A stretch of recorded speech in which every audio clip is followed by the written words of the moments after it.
Hello everyone, welcome to SB institute. Welcome you all. আমি শুভেন্দু অধিকারী তোমাদের সাথে আজকে পলিটির একটা গুরুত্বপূর্ণ এমসিকিউ সেশন নিয়ে আলোচনা করব।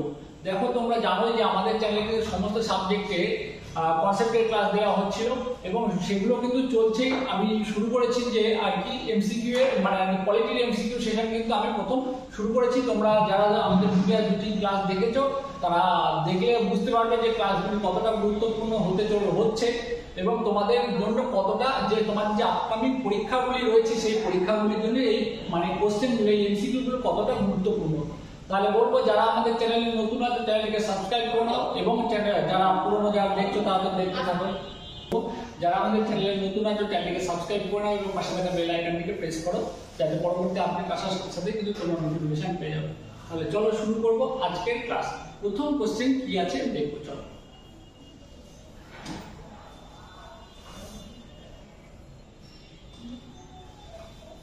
দেখো কি বলছে প্রথম কোশ্চেন, ভারতীয় সংবিধানের শিক্ষা বিষয়টি নিম্নলিখিত কোন তালিকা অন্তর্ভুক্ত রয়েছে? আমরা জানি আমাদের ভারতীয় সংবিধানে কিন্তু কতগুলি তালিকা আছে? তিনটি তালিকা আছে। কি? একটা হচ্ছে রাজ্য তালিকা, একটা কেন্দ্র তালিকা আর একটা যুগ্ম তালিকা। এই তিনটি বিষয় কিন্তু রয়েছে, এই তালিকায় কিন্তু সমস্ত বিষয় অন্তর্ভুক্ত রয়েছে। তাহলে দেখবো আমরা যে অপশন কি কি রয়েছে। প্রথমটি রয়েছে কেন্দ্রীয় তালিকা, রাজ্য তালিকা, যৌথ তালিকা বা যুগ্ম তালিকা, অবশিষ্ট তালিকা। তাহলে দেখো, এই যে কেন্দ্র তালিকা, ঠিক আছে, এই কেন্দ্র তালিকায় বর্তমানে কতগুলি বিষয় আছে বলতো? এই কেন্দ্র তালিকায় কিন্তু বর্তমানে রয়েছে 100টি বিষয়। আর পূর্বে এই কেন্দ্র তালিকায় কতগুলি বিষয় ছিল? পূর্বে কিন্তু এই কেন্দ্র তালিকায় ছিল 97টি বিষয়। এগুলো আমাদের জানতে হবে, সেই জন্য বলছি। রাজ্য তালিকায় পূর্বে ছিল 66টি বিষয়, বর্তমানে কিন্তু এটা কমে গিয়ে হয়েছে কত? 61টি বিষয়। আর যৌথ তালিকা বা যুগ্ম তালিকায় কিন্তু পূর্বে ছিল আমাদের 47টি বিষয়, বর্তমানে এটা বেড়ে হয়েছে 52টি বিষয়।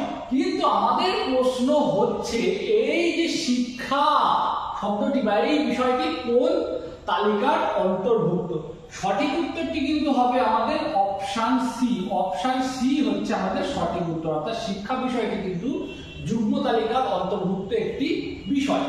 তারপরে দেখো নেক্সট কোশ্চেন কি আছে দেখবো, যে ভারতীয় সংবিধানে কতগুলি তফসিল রয়েছে, তাই তো? আমাদের কি ভারতীয় সংবিধানে কি কতগুলি ধারা আছে, কতগুলি তফসিল আছে, আর ব্যাপার হচ্ছে প্রত্যেকটা জিনিস কিন্তু খুব গুরুত্বপূর্ণ। প্রত্যেকটা ধারায় কি কি বিষয়বস্তু রয়েছে, প্রত্যেকটা শিডিউল বা তফসিলে কি কি রয়েছে, ঠিক আছে, প্রত্যেকটা পার্ট বা অংশে কি কি রয়েছে, সবগুলোই কিন্তু গুরুত্বপূর্ণ। আর সবগুলোই কিন্তু আজকে ক্লাসে আলোচনা করবো যতদূর সম্ভব হবে। কারণ আজকে এই যে পলিটি এমসিকিউ যে সেশনটা, সেই সেশনটাই আমরা প্রথমে বলেছি, তোমরা হয়তো যে থাম্বনেল দেখে বুঝতে পারবে যে আজকে আলোচনা করছি আমরা আর্টিকেল, পার্ট এবং শিডিউল নিয়ে, ঠিক আছে? এটা তো একটা ক্লাসে হবে না, অর্থাৎ এই যে প্রথম ক্লাসে যতদূর সম্ভব ততদূর কিন্তু আজকে আমরা কভার করব। তাহলে চলো, ভারতীয় সংবিধানের কতগুলি তফসিল রয়েছে আমরা কোশ্চেন পেয়েছি। অপশন কি আছে দেখবো। অপশন এ রয়েছে 9টি, অপশন বি 10টি, অপশন এ 11টি, অপশন ডি 12টি। তাহলে আমাদের কিন্তু সঠিক উত্তর নেব কিন্তু আমরা 12টি, অর্থাৎ অপশন ডি। অর্থাৎ বর্তমানে কিন্তু যদি এই কোশ্চেনটা রয়েছে বলেছে, এই শব্দটা দেখে আমাদের এটা বুঝে নিতে হবে এটা কিন্তু বর্তমানের কথা বলেছে। যদি এই জায়গাটায় ছিল বলে একটা শব্দ থাকতো তাহলে কিন্তু আমাদের প্রিভিয়াস, অর্থাৎ কি মূল সংবিধানে কতগুলো ছিল সেইগুলো লিখতে হতো। অর্থাৎ মূল সংবিধানে কিন্তু আমাদের ভারতীয় সংবিধান, অর্থাৎ মূল সংবিধান যখন সংবিধান প্রণয়ন হয় তখন কিন্তু 8টি তফসিল ছিল। কয়টি তফসিল? 8টি তফসিল ছিল। বোঝা গেল? তাহলে কিন্তু সেই জন্য আমি যে রয়েছে কথাটি বারবার কিন্তু উল্লেখ করলাম, অর্থাৎ রয়েছে, অর্থাৎ বর্তমানে কতগুলি রয়েছে। তাহলে আমরা কি বলবো? বর্তমানে কিন্তু ভারতীয় সংবিধানের 12টি তফসিল রয়েছে।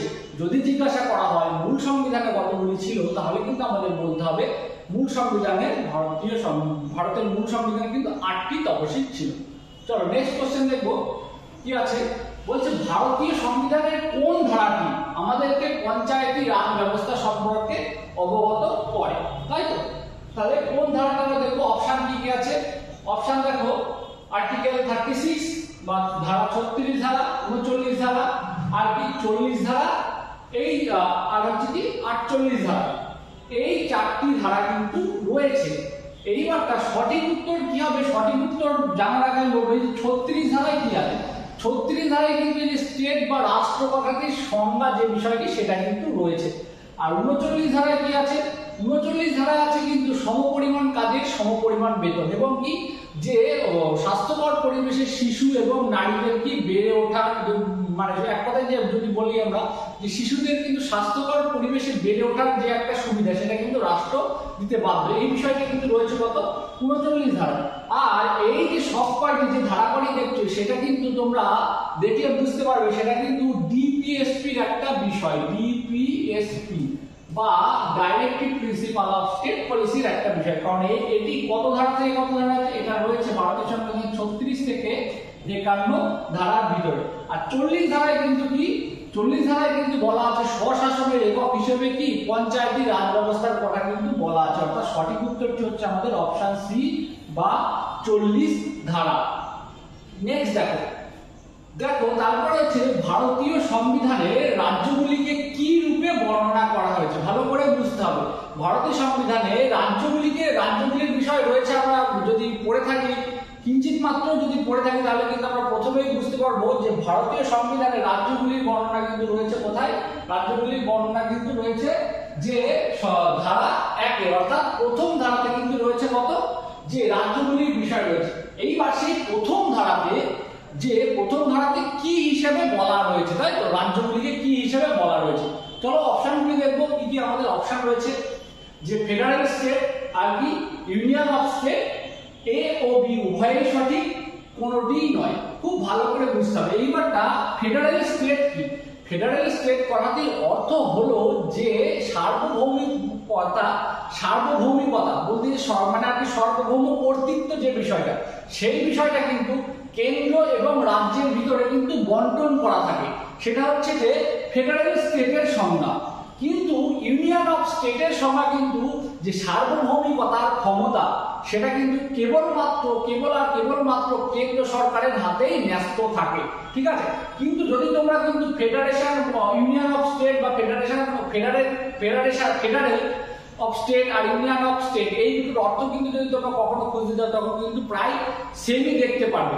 কিন্তু এই দুটো সামান্য একটু আলাদা আছে। সেটা কি?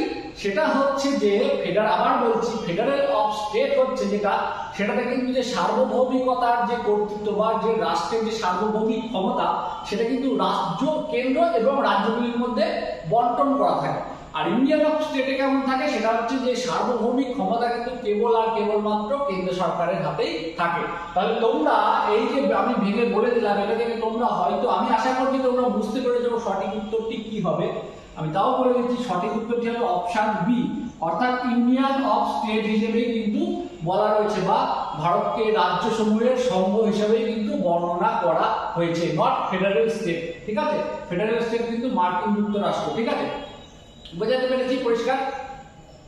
তারপরে চলো যে পরের কোশ্চেন কি আছে। ভারতের সংবিধান সংশোধনের অনুমোদন দেওয়া হয়েছে নিম্নলিখিত যে ধারা, অর্থাৎ ভারতের সংবিধানকে যে সংশোধন করা যাবে সেই বিষয়টি ভারতের সংবিধানের কত ধারায় বলা আছে সেটা আমরা দেখব। চলো কি বলছে ধারা কত? 368 ধারা, আর কি 358 ধারা, আর কি 378 ধারা, আর 348 ধারা।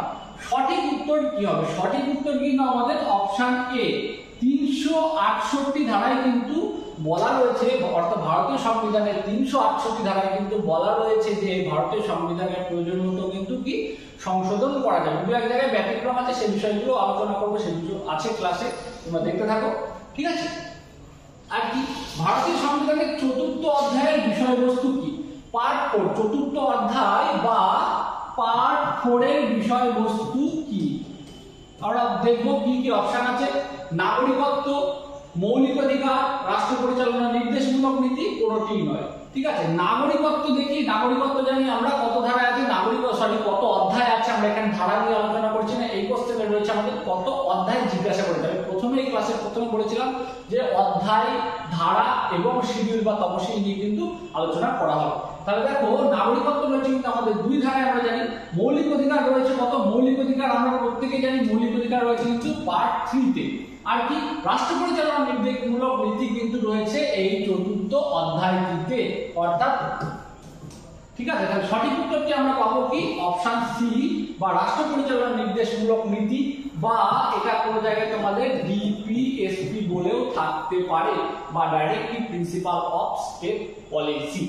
চলো নেক্সট কোশ্চেন কি আছে দেখবো, যে ভারতের সংবিধান কতগুলি ভাষার অনুমোদন দিয়েছে। ভারতের সংবিধান কতগুলি ভাষার অনুমোদন দিয়েছে, ঠিক আছে। অপশনগুলি দেখবো কি আছে, 24টি।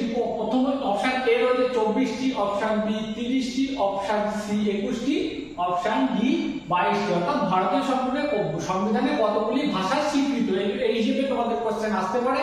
তাহলে সঠিক উত্তরটি কিন্তু হবে আমাদের অপশন বি, বা 22টি ভাষার কিন্তু অনুমোদন রয়েছে। আর কি যে তারপরে কোশ্চেনটা দেখো, ভারতীয় সংবিধানে মোট কতগুলি ধারা সংবলিত, অর্থাৎ ভারতীয় সংবিধানে কতগুলি ধারা সংবলিত, অর্থাৎ বর্তমানের কথা জিজ্ঞাসা করেছে, বুঝতে হবে। যদি বর্তমানের কথা জিজ্ঞাসা না করে থাকে তাহলে অবশ্যই তোমাদের কোশ্চেন উল্লেখ থাকবে যে মূল সংবিধানে বা ভারতীয় সংবিধানে কতগুলি ধারা ছিল প্রথম দিকে, এটাও হতে পারে, বা সংবিধান প্রণয়নের সময় ভারতীয় সংবিধানে কতগুলি ধারা ছিল, এভাবেও কিন্তু কোশ্চেন আসতে পারে। তাহলে অপশনগুলো আমরা দেখে নেবো কি, 440টি, 395টি, 448টি, 390টি। সঠিক উত্তর কি হবে? সঠিক উত্তর কিন্তু অপশন সি, অর্থাৎ 448টি ধারা কিন্তু বর্তমানে রয়েছে। যদি বলা হয় ভারতীয় সংবিধান প্রণয়নের সময় কতগুলি ধারা ছিল, তাহলে কিন্তু আমাদের বলতে হবে 395টি, ঠিক আছে। এটা প্রিভিয়াস ছিল, বা যখন সংবিধান প্রণয়ন হয় তখন ছিল, বুঝে গেল। বা মূল সংবিধানে যদি জিজ্ঞাসা করা তাহলে কিন্তু বলতে হবে যে 395টি ছিল। বর্তমানে যদি জিজ্ঞাসা করা ভারতীয় সংবিধানে কতগুলি ধারা রয়েছে, তাহলে কিন্তু বলবো আমরা 448টি। চলো নেক্সট দেখো কোশ্চেন আছে, যে সংবিধানকে কেন্দ্র করে, ভালো করে বুঝতে হবে কোশ্চেনটা কি বলছে। সংবিধানে কেন্দ্র, রাজ্য ও যুগ্ম তালিকা, অর্থাৎ কেন্দ্র তালিকা, রাজ্য তালিকা এবং যুগ্ম তালিকা, যেটা নিয়ে আমরা প্রথম কোশ্চেনে আলোচনা করেছিলাম, যে সমস্ত বিষয় বিধিবদ্ধ রয়েছে, অর্থাৎ যে কেন্দ্র তালিকায়, রাজ্য তালিকা এবং যুগ্ম তালিকায় যে বিষয়গুলি মানে বিধিবদ্ধ রয়েছে, কিন্তু এমন কোনো বিষয় যদি সমস্যার সৃষ্টি হয় যা কোনো তালিকায় নেই, বুঝা গেল, অর্থাৎ যে তিনটি তালিকা রয়েছে সেই তিনটি তালিকাতে নেই, তখন সেই সমস্যার সমাধানের দায়িত্ব কার থাকবে, বুঝা গেল। তাহলে দেখে নেব আমরা অপশনগুলি কি আছে, কেন্দ্রীয় আইনসভা, রাজ্য আইনসভা, এ ও বি উভয়ের কোনোটি নয়। দেখো এই যে বিষয়টা আগে ভালো করে বুঝো, যে তিনটি সমস্ত বিষয় কিন্তু কি কেন্দ্র তালিকা, রাজ্য তালিকা এবং যুগ্ম তালিকায় রয়েছে। এছাড়াও এমন কোনো বিষয় যদি উৎপত্তি হয় যে বিষয়টি কিন্তু এই তিনটি তালিকায় নেই, সেই বিষয়গুলিকে কি বলে আমাদেরকে কিন্তু জানতে হবে। সেটাকে বলা হয় কিন্তু রেসিডুয়ারি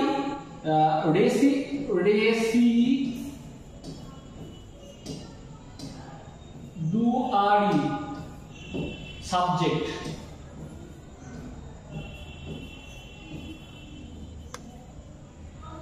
এই যে সাবজেক্ট, ঠিক আছে, এইটাকে বলা হয় কিন্তু রেসিডুয়ারি সাবজেক্ট, বোঝা গেল। অর্থাৎ যে বিষয়গুলি এই তিনটি তালিকার ভিতরে নেই, তাহলে কি করবো, সেটাকে আমরা বলি কিন্তু সেটাকে বলা হয় রেসিডুয়ারি সাবজেক্ট। আর সেই বিষয়ে সমস্ত সিদ্ধান্ত, দায়িত্ব অর্থাৎ গ্রহণ করার ক্ষমতা কেবল আর কেবলমাত্র থাকে সংসদ বা পার্লামেন্টের হাতে, বোঝা গেল। অর্থাৎ আমরা কিন্তু বলবো অপশন এ, বা কেন্দ্রীয় আইনসভা, বোঝা গেল। তারপরে চলো নেক্সট দেখবো কি কোশ্চেন আছে। ভারতীয় সংবিধানের 5 থেকে 11 ধারায়, ভারতীয় সংবিধানের 5 থেকে 11 ধারায় নিম্নলিখিত কোন বিষয়টি রয়েছে, এটা আমরা দেখব। দেখো অপশন এ রয়েছে মৌলিক কর্তব্য, option B DPSP, option C union ও তার ভূখণ্ড, অপশন ডি নাগরিকত্ব। তাহলে এখানে কিন্তু সঠিক উত্তরটি হবে নাগরিকত্ব। ভারতীয় সংবিধানের পার্ট 2 তে আছে, এবং 5 থেকে 11 ধারায় কি রয়েছে, যে নাগরিকত্বের বিষয়টি রয়েছে। আর ইউনিয়ন ও তার ভূখণ্ডের বিষয়টি রয়েছে কোথাতে, রয়েছে আর্টিকেল কত, আর্টিকেল 1 নম্বরে রয়েছে, তাই তো। আর্টিকেল 1 এ রয়েছে ইউনিয়ন ও তার ভূখণ্ড রয়েছে। আর ডিপিএসপি রয়েছে, ডিপিএসপি কত ধারাতে রয়েছে, ডিপিএসপি রয়েছে আমি প্রথমেই বললাম কত, 36 থেকে 51 ধারাতে। যদি পার্ট জিজ্ঞাসা করা হয় তোমাদের, তাহলে বলবো আমরা পার্ট রয়েছে, পার্ট 4 এ রয়েছে, ঠিক আছে। এই হচ্ছে যে বিষয়। চলো নেক্সট কোশ্চেন কি আছে আমরা দেখবো। ভারতীয় সংবিধানের কোন ধারায় রাষ্ট্র পরিচালনার নির্দেশমূলক নীতি রয়েছে? রাষ্ট্র পরিচালনার নির্দেশমূলক নীতি কি কি সেটা আমরা জানবো। রাষ্ট্র পরিচালনার নির্দেশমূলক নীতি হচ্ছে কি directive principle of state policy, ঠিক আছে, বা ডিপিএসপি, যেটা নিয়ে আমি 2-3 বারে আলোচনা করলাম, যেটা কিন্তু রয়েছে ভারতীয় সংবিধানের কত ধারায়, 36 থেকে 51 ধারায় এবং পার্ট 4-এ, ঠিক আছে। সেটা কত ধারায় রয়েছে আমি উত্তর বলে, রাষ্ট্র পরিচালনার নির্দেশমূলক নীতি রয়েছে কোন ধারায়, যেটা আমি তোমাদের এতক্ষণ আর কি তোমরা যারা মনোযোগ সহকারে ক্লাসটি দেখেছো তারা কিন্তু এই কোশ্চেনের উত্তর করে দিতে পারবে। অপশনগুলি কি আছে দেখো, অপশন এ 12 থেকে 35, বি 5 থেকে 11, সি 36 থেকে 51 আর কি 1 থেকে 4 ধারায়। তাহলে দেখো সঠিক উত্তরটি কিন্তু হবে আমাদের অপশন সি বা 36 থেকে 51 ধারায়। আর 5 ধারায় 1 থেকে 5 ধারায় কি রয়েছে, নাগরিকত্ব রয়েছে। এই যে 1 থেকে 5 ধারায় নাগরিকত্ব রয়েছে, তাই তো, সরি 5 থেকে 11 ধারায় কি রয়েছে, নাগরিকত্ব। আর কি 12 থেকে 35 ধারায় আমরা কিন্তু পাচ্ছি মৌলিক অধিকার বা ফান্ডামেন্টাল রাইটস, ক্লিয়ার, বা তৃতীয় অধ্যায়, ঠিক আছে। আর 1 থেকে 4 ধারায় রয়েছে কিন্তু আমাদের ইউনিয়ন এবং তার ভূখণ্ড সংক্রান্ত বিষয়, বুঝে গেল।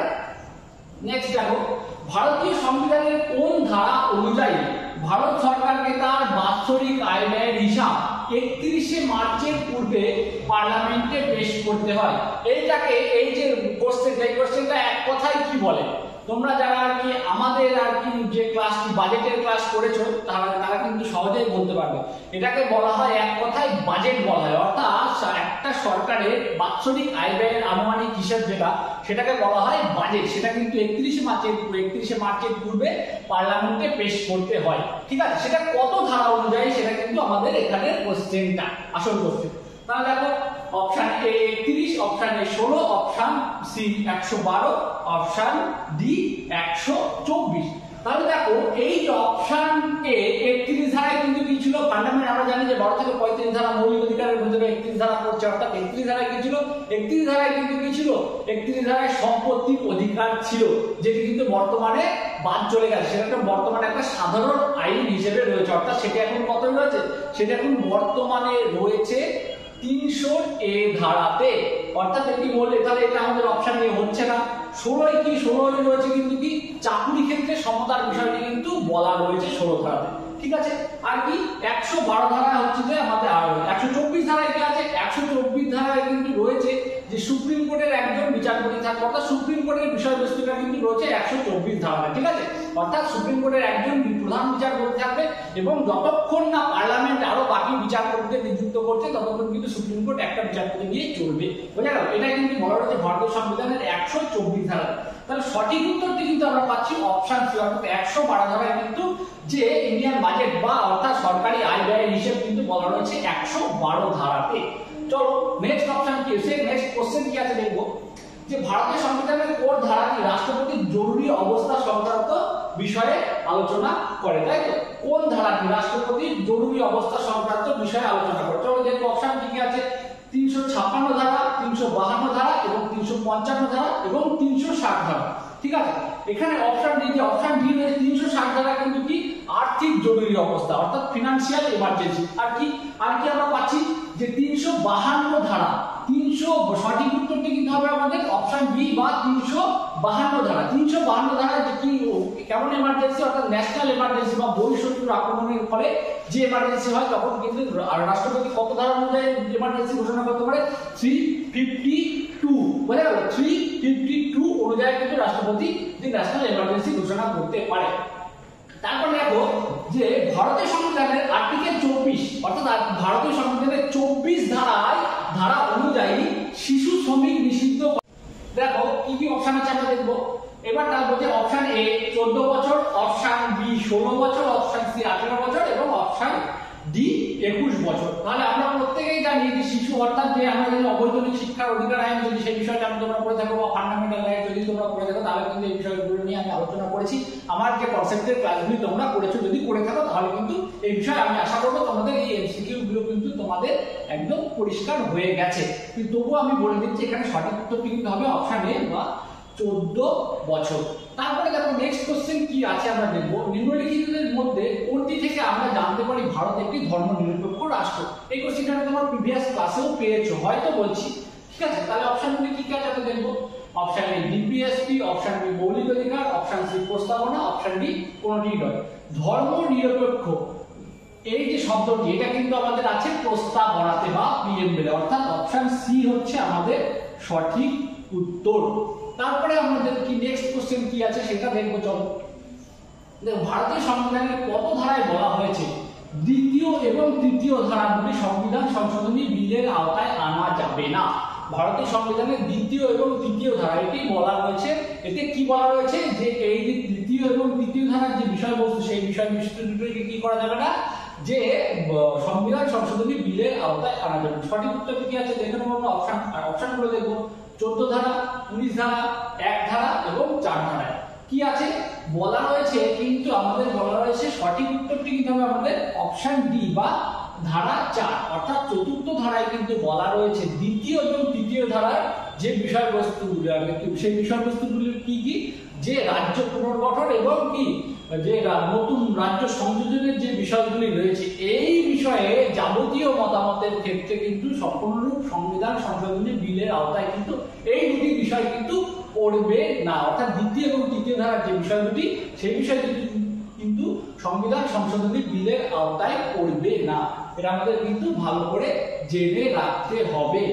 চলো, এটাই ছিল আমাদের সেশনের লাস্ট কোশ্চেন। আমাদের ক্লাস শেষ করার আগে বলবো, যারা আমাদের ক্লাসগুলি দেখছো, যদি আমাদের ক্লাসগুলি ভালো লেগে থাকে অবশ্যই লাইক, কমেন্ট এবং শেয়ার করো।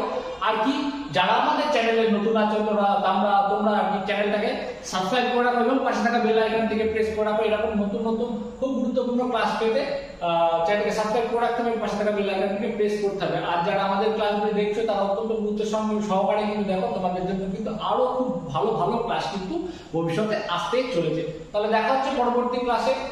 Till then stay focus on your goal. Thank you for watching us.